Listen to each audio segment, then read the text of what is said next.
Alin ba talaga ang tunay na kaligtasan? Ang Biblia ba o si Kristo mismo? Mga kapatid, malinaw ang sabi ng Panginoon sa 1 chapter 5 verse 39.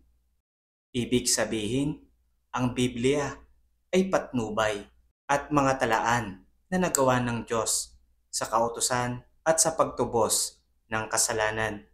Kaya naman, ang Mesiyas, ang tunay na kaligtasan, ang Kristo.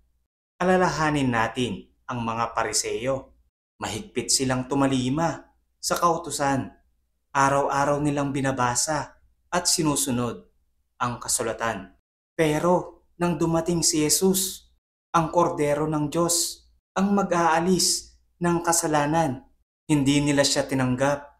Alam nila ang letra, pero nakaligtaan nila ang tagapagligtas.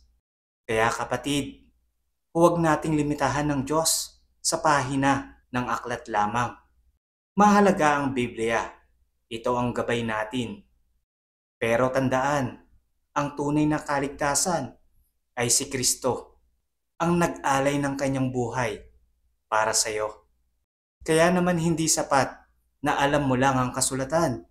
Kailangan mong makilala at tanggapin ang mismong nilalaman nito.